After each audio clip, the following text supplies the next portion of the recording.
A vacuum truck backs into an ordinary American driveway. The operator sets the brake, pulls a thick hose from the reel, opens a buried tank, and starts moving hundreds of gallons out of the ground. To the homeowner, the transaction is almost beautifully simple. Something they do not want is down there. A truck arrives. The problem disappears. A few $100s changes hands, the lid goes back on, and life goes back to normal. From the outside, this can look like one of the cleanest business models in home services. The customer cannot put a septic tank in the back seat of a car and take it somewhere. The system eventually needs professional attention. The equipment is specialized, and once the truck is on the property, the job looks repetitive enough to reduce to a very tempting equation. Price per pump out, multiplied by jobs per day, multiplied by working days. But there is a strange flaw in that equation. Every successful job makes the truck less useful for the next one. Because the truck is filling up. The customer paid to make the waste disappear. For the operator, nothing disappeared. It simply moved from an underground tank into the most expensive moving asset in the company. And before that asset can keep earning, the operator eventually has to answer a different question. Where can this load legally go? That question can determine the fee, the route, the number of customers a truck can reach in a day, the kind of truck the business can justify, the drivers it can hire, the hours it can operate, and sometimes whether the business can operate in that territory at all. The strange part is that none of those constraints is visible in the moment the homeowner pays. A pump out can look identical in two counties and sit inside two completely different businesses. Same hose, same basic service, same kind of customer. But one operator may be 10 minutes from an affordable receiving facility with a dense schedule around it. Another may spend the afternoon carrying a half-used asset across a wide rural territory toward the only legal place that will accept the load. That is the real mystery here. The visible part of septic pumping is the hose. The hidden business is everything between the driveway and the place where that truck is allowed to unload. To understand why this market exists, you only need a small amount of septic engineering. More than 1 in 5 American households rely on individual septic systems or small community cluster systems rather than a centralized sewer connection. That makes septic infrastructure common enough to be ordinary, even though most people rarely think about it until something goes wrong. A conventional system is not simply a storage tank that waits to be emptied. Wastewater leaves the house and enters a septic tank. Heavier solids settle. Lighter material can form a layer near the top. Liquid effluent moves onward toward a drain field, where soil becomes part of the treatment process. That distinction matters because pumping is not the treatment mechanism. The tank and the soil-based system are doing the ongoing work. Pumping exists because solids accumulate over time, and those solids cannot be allowed to build forever. The result is a service with an unusually durable reason to exist. The tank is underground, but it is not maintenance-free. EPA guidance says an average household system should generally be inspected at least every 3 years, while household septic tanks are typically pumped every 3 to 5 years. But that is not a universal countdown clock. The interval depends on things like household size, how much wastewater is generated, the amount of solids entering the tank, and the tank itself. Systems with pumps or other mechanical components can need more frequent inspection. That variation changes the business in a subtle way. A company cannot simply look at a map of septic homes and divide by a fixed service interval.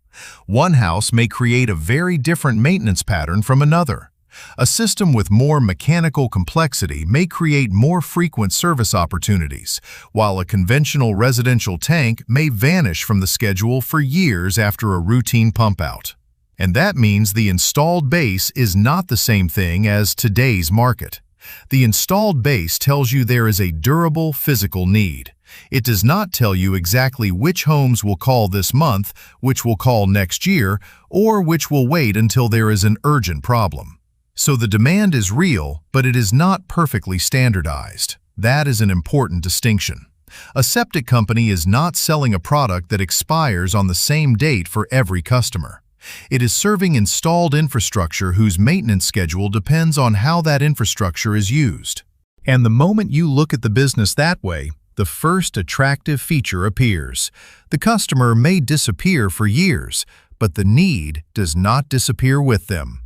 This is where septic businesses are often described with one of the most valuable phrases in modern business: recurring revenue. But that phrase needs to be handled carefully. If a homeowner calls you today, gets the tank pumped, and then needs you again 4 years from now, you may have a repeat customer. You do not automatically have 4 years of recurring revenue. Those are different things. The distinction sounds academic until you try to value the business, schedule a fleet, or forecast next month's cash flow. A customer who will probably need the service again has lifetime value. A customer under an actual service agreement has something closer to contracted visibility. The two can overlap, but they are not interchangeable. And septic becomes more interesting because not every system is equally passive.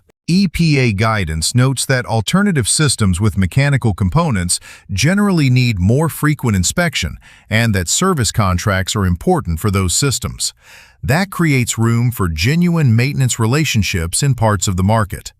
But the ordinary pumping business is still built around intervals that can be measured in years. That means the operator has 2 separate challenges. First, become the company the customer remembers when the tank needs service again. Second, keep today's truck busy while waiting for yesterday's customers to come back. Those 2 problems push the business in opposite directions. Long service intervals can make the customer relationship valuable because the need is durable. But long intervals also mean a company cannot simply rely on last month's customer list to fill next week's route.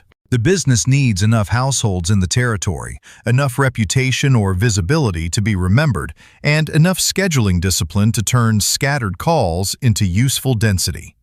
This is why a database of past customers can be valuable without behaving like a subscription ledger. A name, an address, a service history, and a known system are useful pieces of operating knowledge. They reduce uncertainty the next time that customer calls, but they do not guarantee that the phone will ring on Tuesday morning when the truck needs 4 nearby stops. Actual service agreements change that equation because they can create scheduled obligations and a more predictable relationship. Yet even there, the company still has to deliver the visit efficiently. Contracted work that is geographically scattered can be reliable revenue and still be a poor route. This is why repeat demand is valuable, but not magical. It does not solve dispatch. It does not solve routing. It does not solve customer acquisition. And it definitely does not solve truck utilization. A good local customer base can make future demand more predictable. But the thing that determines how much work you can actually sell today is sitting in the driveway. The truck. In many service businesses, capacity is mostly human. A cleaning company adds crews. A consulting firm adds people. A repair company adds technicians and vans. In septic pumping, the truck itself becomes part of the production system in a much more literal way. The tank has a fixed volume. The chassis has weight limits. The driver has working hours. The route has distance. The receiving facility has hours and rules. All of them combine to define how much paid work can happen in one day.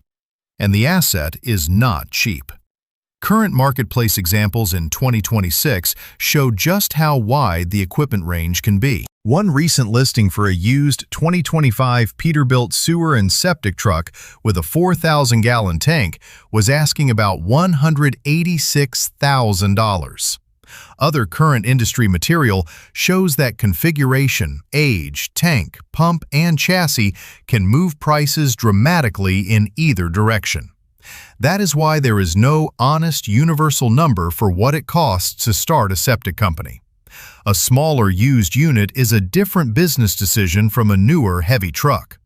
A truck that fits urban residential work is not necessarily the same truck an operator wants for long rural routes. More tank capacity can reduce unloading frequency, but larger equipment can also increase capital cost and vehicle complexity. This creates a trade-off that is easy to miss if you think of the truck as merely transportation. A bigger tank appears to create more capacity because the operator can collect more material before unloading. But capacity only has value if the rest of the system can use it. A larger truck that costs more, requires a different driver pool, fits fewer properties comfortably, or spends the same number of hours on a sparse route can be more capacity on paper and no more revenue in practice. A smaller truck can have the opposite problem. Lower capital exposure may make the entry decision easier. But if the route repeatedly forces extra unloading trips, the saving on the front end can reappear as lost time on the back end. The optimal asset, therefore, depends on the territory it serves. Licensing is another example of why simple rules fail. It is common to hear that a septic truck means a commercial driver's license. That is too broad. Federal commercial license thresholds are based on vehicle ratings and configuration. Under FMCSA rules, the Class B threshold generally begins with a single vehicle rated at 26,001 pounds or more, subject to the applicable configuration and jurisdiction. In other words, the word septic is not what triggers the rule. The vehicle does. Insurance works the same way. A septic company can face commercial auto risk, general business liability, employee risk, and environmental or pollution exposure. The correct coverage depends on the operation. Even broad insurance benchmarks need context. Progressive, for example, reported an average of about $734 a month for new for-hire specialty truck policies in 2025, and it includes septic waste among examples of specialty trucking. That is useful as a modeling benchmark, not as a quote for every septic operator in America. Then there is the simplest fixed cost problem of all. The truck must exist somewhere between jobs. It must be stored or parked legally, serviced, fueled, inspected where applicable, and kept ready enough that tomorrow's route is not canceled by today's neglect. The exact cost of that infrastructure varies too much to pretend there is one national startup budget. But the category matters because the asset does not stop costing money when the hose is rolled up. Before the first customer pays anything, the business has already committed itself to a moving piece of infrastructure that is expensive to buy, expensive to insure, expensive to maintain, and useless when it is down. So the truck is not merely transportation. The truck is the factory, and factories only make money when they are producing. Now we can build the version of the business that looks irresistible. Suppose a company charges $450 for a 1,000-gallon residential pump-out. That is not a national average. It is a modeled price chosen because it sits inside current published examples from actual providers.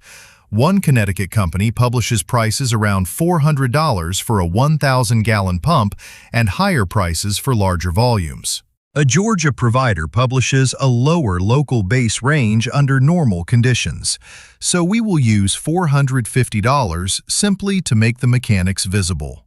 4 jobs in a day means $1,800 in revenue. That is the number that makes the business look easy. But revenue is the easy number. Now we rebuild the day. Imagine a dense route. 4 customers each need roughly 1,000 gallons pumped. The truck can complete all 4 stops before unloading. The total route covers about 80 miles. The day fits inside 8 hours. The truck reaches the receiving facility during normal hours. Revenue is $1,800. At one real Virginia receiving authority, local regular septage receiving is $72 per 1,000 gallons. 4,000 gallons would mean $288 in disposal fees. For fuel, we need another transparent approximation. In August 2026, the U.S. average on-highway diesel price was a little over $5.25 per gallon. Department of Energy data put the broad Class 8 truck category at roughly 6.3 miles per gallon equivalent. That is not a measured septic truck average, but it gives us a visible proxy for a heavy truck model. At 80 miles, the modeled fuel cost comes out to roughly $67. Bureau of Labor Statistics data put mean hourly pay for septic tank servicers and sewer pipe cleaners at about $25.72 in May 2025. 8 hours at that wage is about $206 of direct wage cost before payroll burden. Then we need to acknowledge the asset itself. For this model, we allocate $350 per operating day to truck ownership, insurance, and a maintenance and downtime reserve. That number is deliberately modeled, not presented as an industry standard. After those modeled costs, the dense route day leaves roughly $889 before payroll taxes and benefits, marketing, office costs, taxes, owner compensation, and other overhead. That is not profit. It is a simplified contribution example, but it shows why the business can look good. More importantly, it shows what had to go right. The truck had enough capacity for the work. The customers were close enough together. The driver did not lose the day to extra travel. The receiving facility was reachable during normal hours. The route used the truck as a production asset rather than as a very expensive container moving between distant points. Now keep the same truck. Keep the same $450 customer price. Change the geography. Two jobs are far apart. The truck covers about 200 miles. The day stretches to 10 hours. Because the route runs late, the receiving fee at that same authority is higher after hours. Revenue falls to $900 because only 2 customer stops fit. 2,000 gallons at the after-hours local rate becomes about $198 in disposal. 200 miles at the same fuel proxy costs about $167. 10 hours of direct wage at the same national occupation figure is about $257. The same $350 daily truck, insurance, and maintenance allocation does not care that the route was bad. It is still there, and suddenly the modeled contribution is slightly negative before general overhead.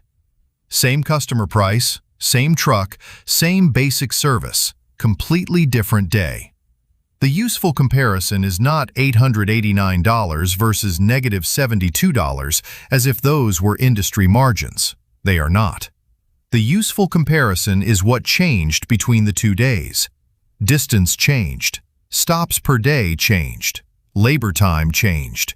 The timing of disposal changed. Everything else about the core service stayed almost deliberately boring. That is why an operator can make a serious mistake by benchmarking the business around price per pump alone. If a competitor charges less but owns a tighter route, the competitor may still have better economics. If another operator charges more but must haul every load across a county, the higher price may simply be compensation for worse geography. This also changes how you think about growth. Adding a customer is not automatically positive in the same way that adding a software subscriber might be. A customer on the wrong edge of the territory can create a long, unpaid leg that makes the rest of the route worse. A lower-ticket customer in the middle of an existing cluster may be more attractive operationally than a higher-ticket call far outside it. The important variable was not how unpleasant the job was. It was how much of the expensive day was spent moving between places that do not pay. That is route density. And in this business, route density is not just a marketing metric. It is an operating system. This leads to the most important inversion in the entire industry. When people imagine a septic company, they picture the homeowner as the customer and the driveway as the job site. Operationally, there is another location that can be just as important: the receiving facility. The homeowner decides whether the truck gets paid. The receiving facility can help determine whether the truck can keep getting paid, and the rules can vary dramatically. Consider a few real examples. Ravenna Water and Sewer Authority in Virginia publishes different septage rates depending on whether the waste is local or non-local and whether it arrives during regular or after-hours periods. That means time of day and origin geography can change the cost of the same physical act, unloading a truck. Upper Occoquan Service Authority, also in Virginia, limits hauled septage to waste originating from specified jurisdictions. That means the question is not simply, how much does disposal cost? The question can be, will this facility accept this load at all? Raleigh publishes a septage receiving rate of 9 cents per gallon. Winston-Salem publishes a much lower rate of 2.4 cents per gallon. Bath, Maine lists a rate of $167 per 1,000 gallons. South Burlington, Vermont publishes 9.5 cents per gallon. Shelby, Ohio uses another structure. Jerome, Idaho uses another one again. These examples should not be averaged together and called the price of septic disposal in America. That would miss the point. The variation is the point. A septic company is a hyper-local business, partly because the back end of the route is local. Two towns can have similar houses, similar tank sizes, similar customer expectations, and completely different unloading economics. That changes the way an operator should think about a market. The attractive territory is not simply the territory with the most septic homes. It is the territory where homes, roads, truck capacity, and legal receiving access fit together into a workable loop. Imagine two identical neighborhoods of septic homes. In the first, a receiving facility sits near the natural end of the route. The loaded trip overlaps with where the truck already needs to travel. In the second, unloading requires a long diversion away from the customer cluster. The homeowners may pay the same price in both places, but one market turns disposal into a short transition, and the other turns it into a second route that earns nothing. This is why a disposal site can behave almost like a hidden customer. The operator has to satisfy its rules too. The load must be acceptable. The origin may matter. The paperwork may matter. The arrival time may matter. And, unlike a homeowner, the receiving facility can influence every customer on the truck at once. The fee is only one part of it. There are operating hours. There can be permit requirements. There can be agreements with the receiving facility. There can be geographic restrictions on origin. There can be reporting rules. There can be delays. And each of those constraints can interact with the others. A low disposal fee is less attractive if the facility is far away. A nearby facility is less useful if its operating window does not match the route. A large truck is less powerful if it has to sit in line when full. A dense customer base is less valuable if the operator cannot obtain or maintain the required disposal authorization. This is why the most valuable map in a septic company may not simply be a heat map of customers. It is a map with two layers. Where are the customers? And where can the loaded truck legally go next? A dense cluster of houses looks wonderful until the disposal trip turns into a long detour. A high customer price looks wonderful until every load carries a large receiving fee. A large truck looks wonderful until it spends part of the afternoon waiting rather than pumping. What enters the truck is only half the business. The economics are completed by what happens when it has to come out. Even a perfect map does not guarantee a perfect day. A schedule is a theory. The field decides whether the theory survives. A homeowner may know that there is a septic tank on the property and have no idea exactly where the access lid is. The lid may be buried. Landscaping may have changed since the system was installed. The hose run may be longer than expected.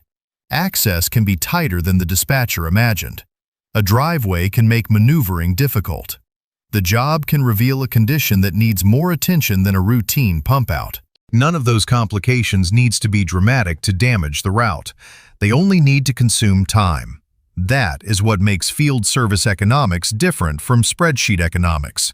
A spreadsheet sees 3 jobs.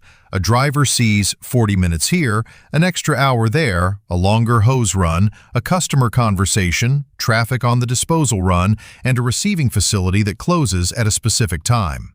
The problem is not simply that one stop took longer.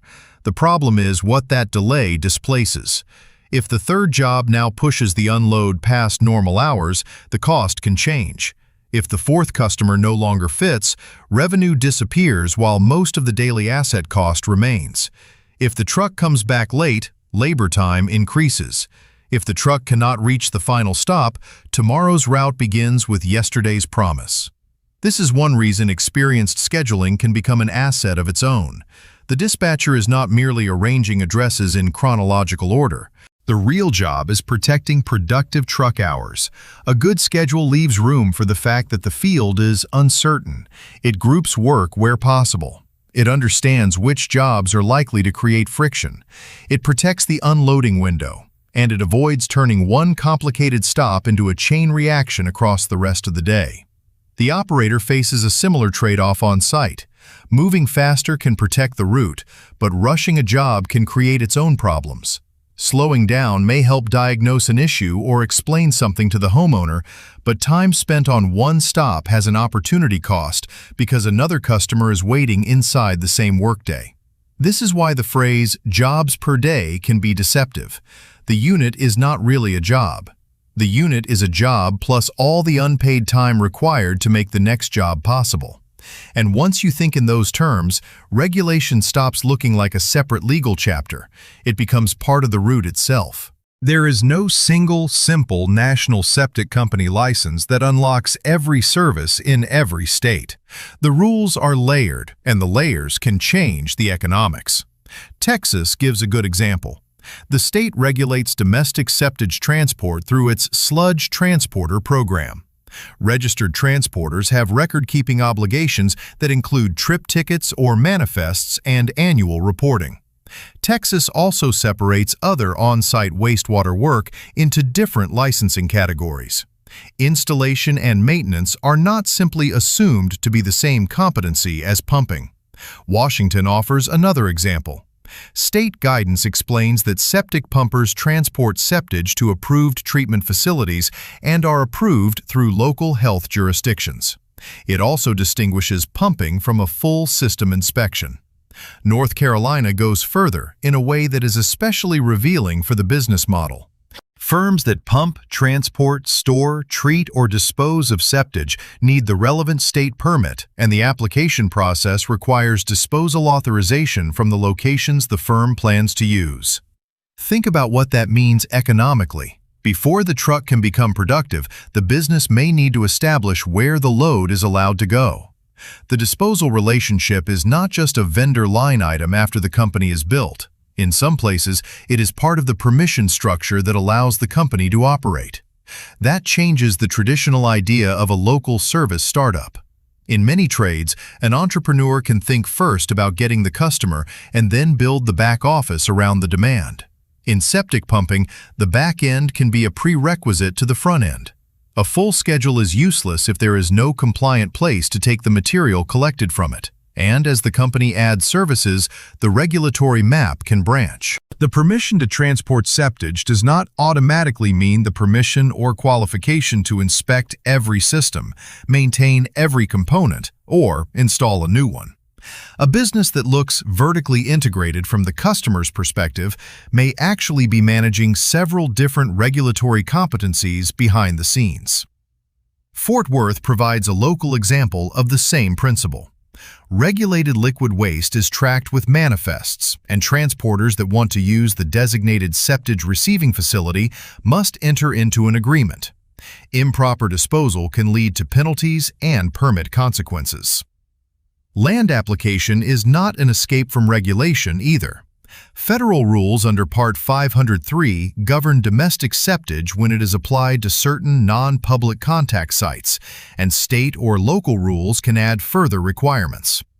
This matters for economics because every legal option has a system around it. An operator cannot treat disposal as an invisible hole on the edge of the spreadsheet.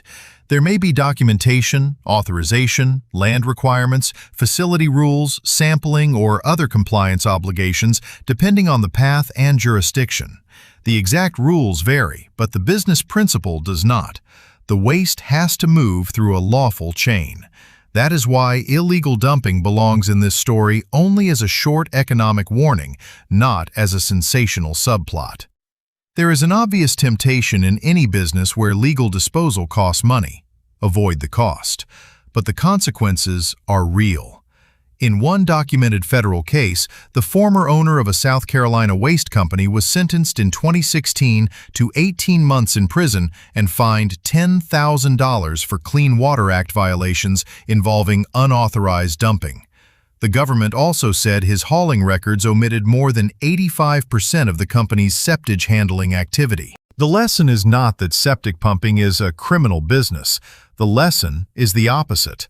A legitimate operator is competing inside a system where compliance has real costs, records matter, and legal disposal is part of the service sold to the customer, whether the customer sees it or not.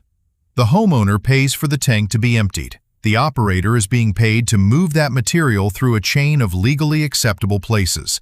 That chain is the product, too. Now imagine the business is working. The phone rings. The route is dense. The disposal site is manageable. The first truck stays busy. The obvious next step is another truck. But a second truck does not double the business by itself. It doubles the amount of truck you need to keep productive. That means another driver or operator, more scheduling, more exposure to downtime, more insurance, more maintenance planning, more chances for one route to be dense and the other to be terrible. Bureau of Labor Statistics data classify septic tank servicers and sewer pipe cleaners as a real occupational category, with more than 30,000 jobs estimated nationally in May 2025. Mean pay was about $25.72 an hour, but the value of the role is not captured by the wage number alone. The operator is driving a specialized vehicle, handling pumping equipment, working on residential properties, making field judgments, communicating with homeowners, and sometimes operating under commercial vehicle requirements depending on the truck. The job combines transportation, equipment, service, and diagnosis. That combination matters when the company scales. The first owner-operator can absorb a remarkable amount of complexity personally. If the route changes, the owner changes it. If the customer has a question, the owner answers it. If the truck needs attention, the owner may know exactly what happened because they were driving it. That personal knowledge can make a one-truck company look simpler than it really is. The moment a second driver arrives, some of that knowledge has to become process. The company needs standards for what happens at the property, what gets documented, how additional issues are handled, how the truck is cared for, how delays are communicated, and how the route is adjusted when the day stops matching the plan. A 4,000-gallon truck worth roughly the price of a small house does not produce half revenue when the right employee is unavailable. It produces zero pumping revenue while parked. And downtime is asymmetric. When demand is slow, an idle truck is expensive. When demand is strong, an idle truck may be even more expensive because it is also delaying jobs the company could have sold. This is why scale starts changing the management problem.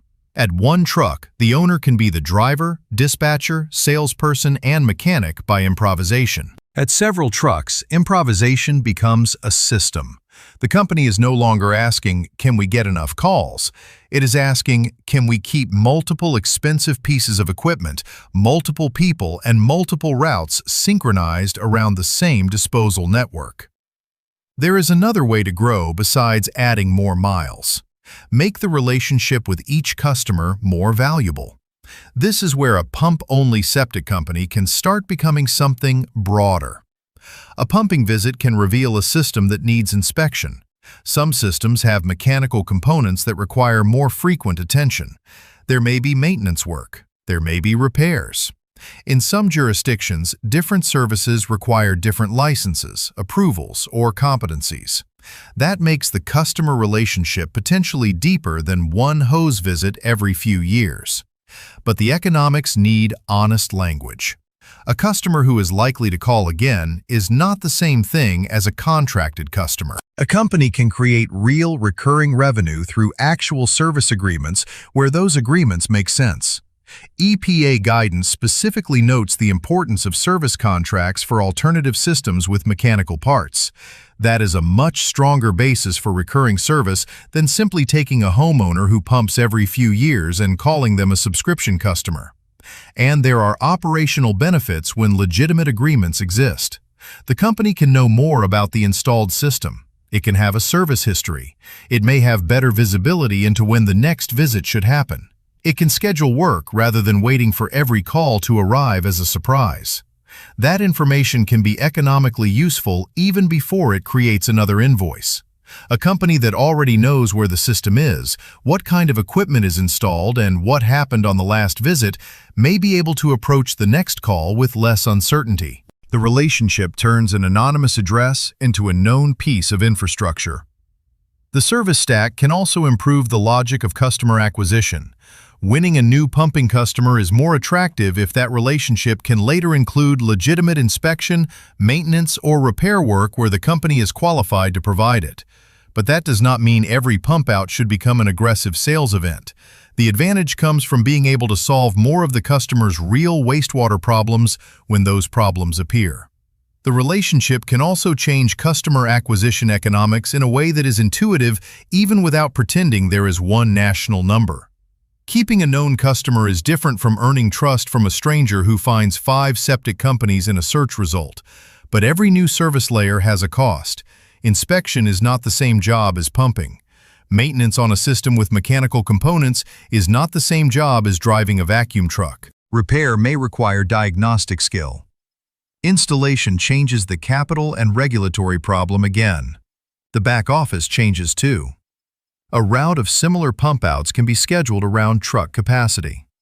A mixed day of pumping, inspections, and repairs creates different durations, different skills, and different equipment needs. The business gains revenue options, but dispatch becomes more complex because not every employee or vehicle can necessarily perform every task.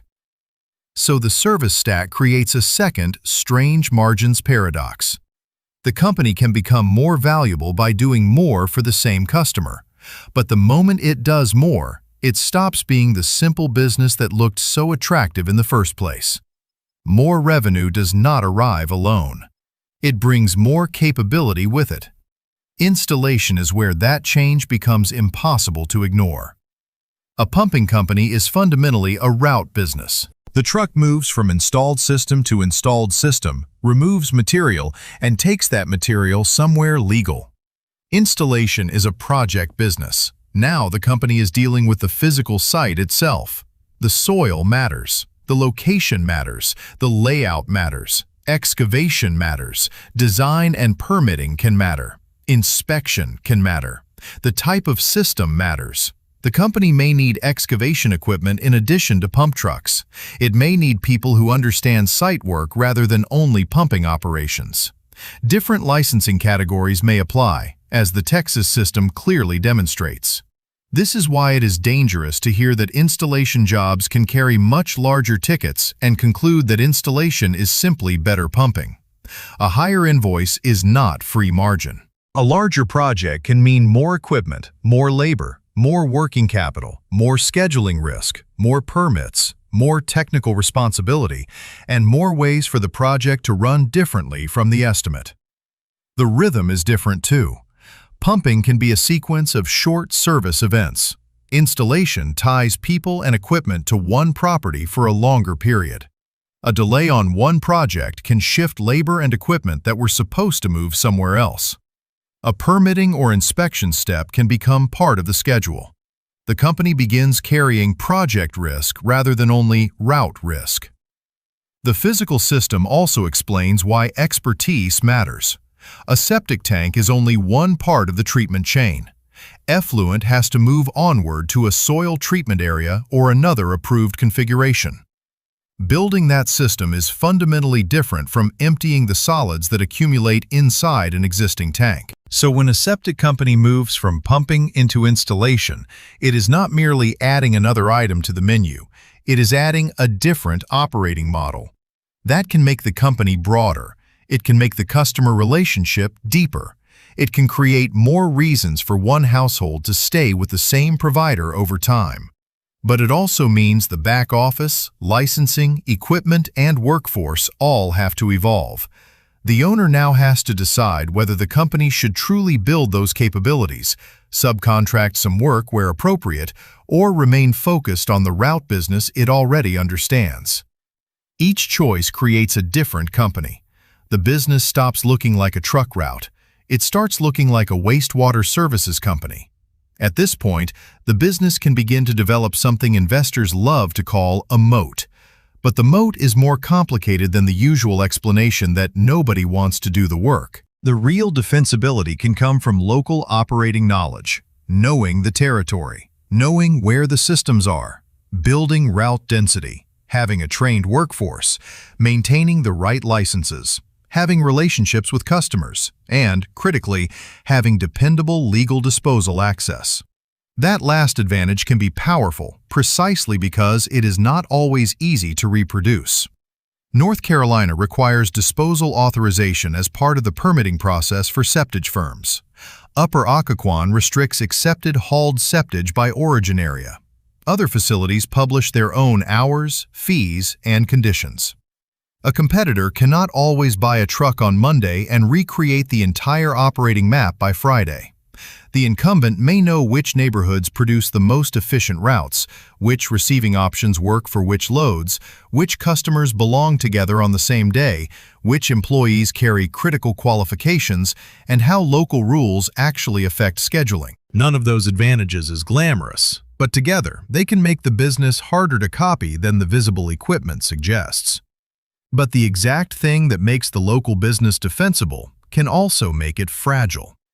Suppose most of a company's route is built around one receiving facility. That facility changes its hours, or its fee structure, or its acceptance requirements, or the company loses the relevant agreement.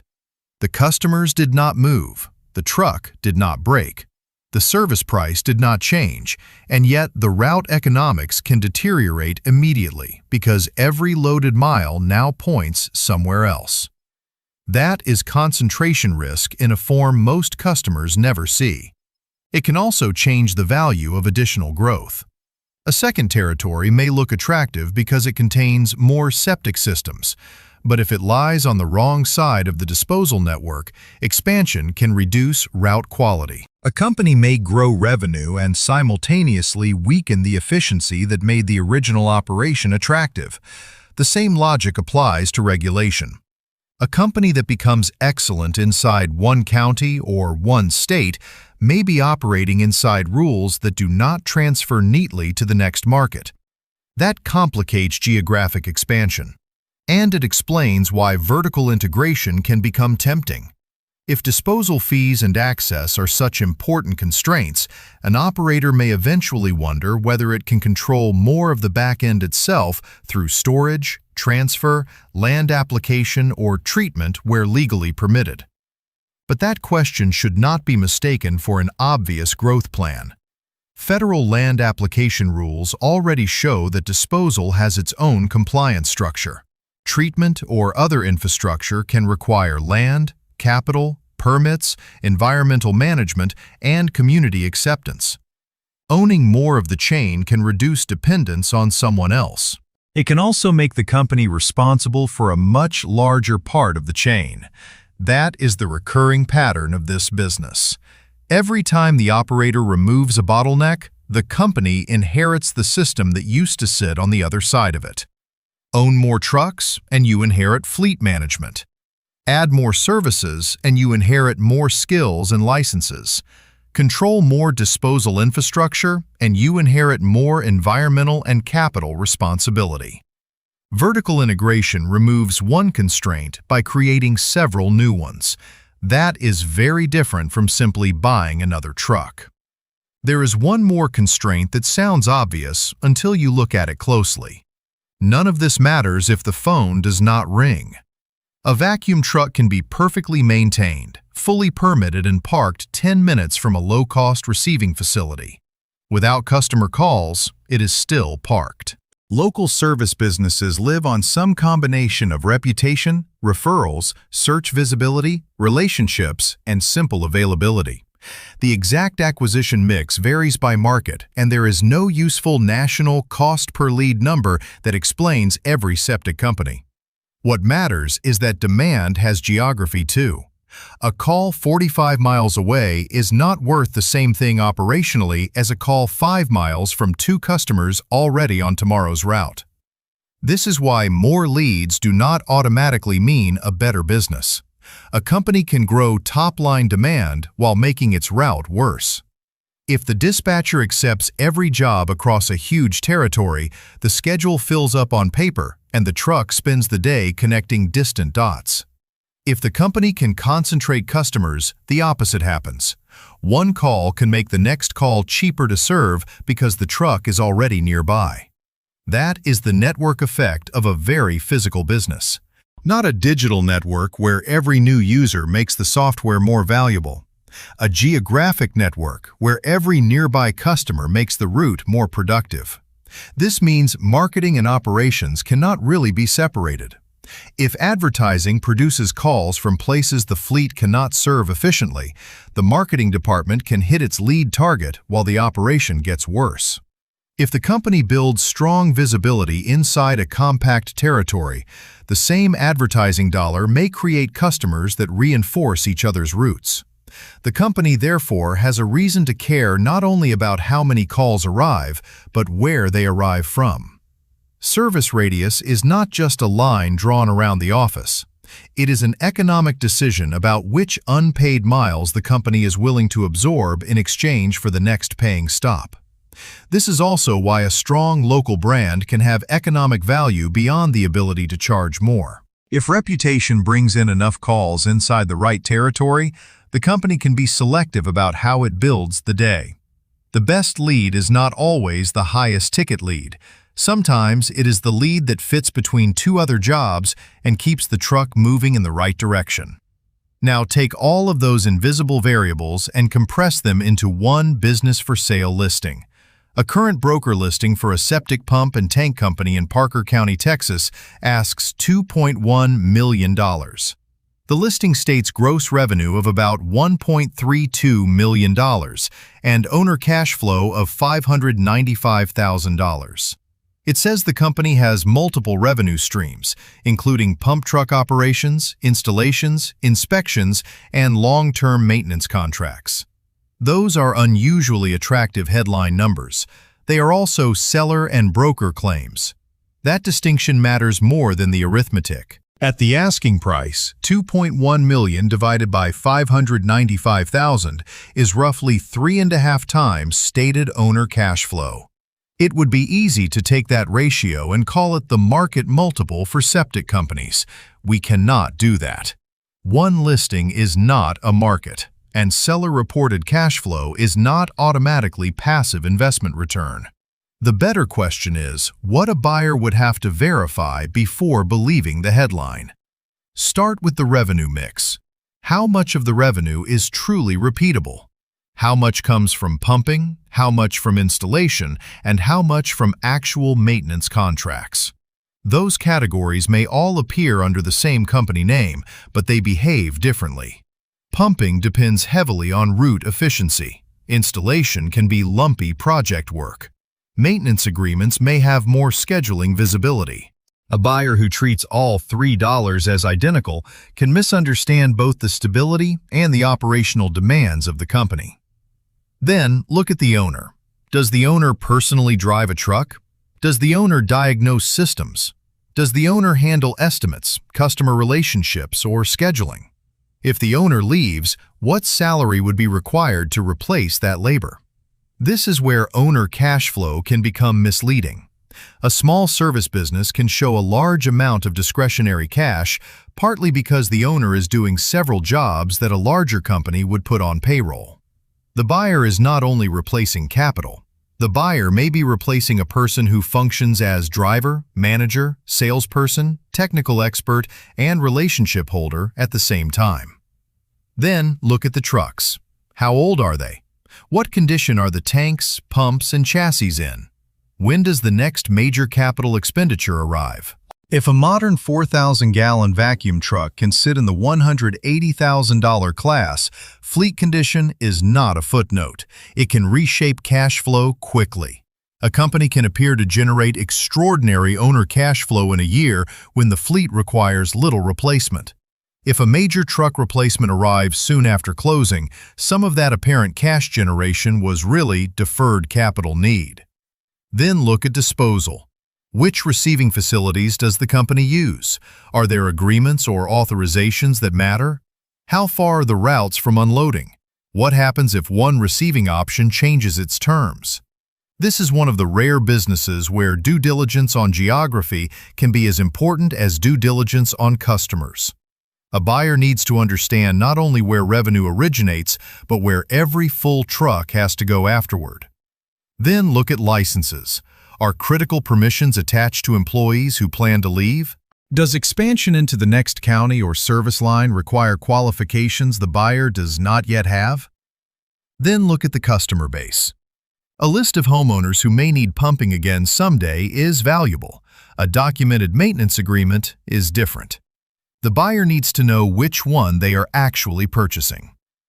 And finally, ask what happens if growth succeeds. Can the current disposal network absorb more routes? Can the company hire another qualified operator? Can it keep a second truck productive without spreading the territory too thin? Can it add installation or repair capacity without turning management into the bottleneck? The irony is that the better the headline growth story sounds, the more important those operating questions become. A business with no growth may not justify a premium. A business that grows rapidly may require new trucks, new people, more back-office systems, and new disposal capacity before the buyer has fully digested the first operation. This is why a septic company can appear simple from the driveway and become complicated the moment someone tries to buy the whole operating system. The valuable assets are not only trucks, they are routes, permissions, relationships, trained people, customer history, service capability, and disposal access. And some of the most valuable assets may never appear as a line item on the truck itself. Go back to the first driveway. The operator pulls the hose out of the tank and reels it back onto the truck. From the homeowner's perspective, the job is finished. From the business perspective, the next problem has already started. The truck is heavier and closer to full. The operator has fewer usable hours left in the day. The next customer may be nearby or 40 miles away. The receiving facility may be on the route home or in the opposite direction. It may charge one fee during the day and another after hours. It may accept the load or reject it based on origin and authorization. The driver may have enough time for another stop or may not. The company may be selling only pumping, or it may be maintaining, repairing, and installing systems under an entirely different layer of expertise and regulation. That is what determines whether this is a great local service business or an expensive truck driving around with weak margins. Not simply the price on the invoice, not simply the fact that the work is unusual, and not simply the number of septic systems in the county. A good operator is really trying to control a chain of scarce things: truck capacity, driver time, route density, legal receiving access, customer attention, and as the company grows, management attention too. The business is the distance between paying events. It is the capacity inside the truck. It is the time inside the workday. It is the legal path from the customer's tank to the next approved destination. It is the ability to turn repeat demand into a real customer relationship without pretending every customer is a subscription. It is the decision to add more services without pretending more revenue arrives without more complexity. And that is why the strange part of this business is not really the material in the tank. The strange part is how ordinary the economics become once you follow the material all the way through the system. It is a fleet business where the fleet gets less useful as it succeeds. It is a local service where the location of a wastewater facility can matter almost as much as the location of the customers. It is a repeat demand business where most residential customers may disappear for years. It is a simple pump out that can grow into a regulated wastewater services platform. Every layer solves one problem and exposes another. The hose is what the customer sees, but the hose is only the transaction point. The waste is unusual. The business underneath it is logistics, capacity, regulation, and time.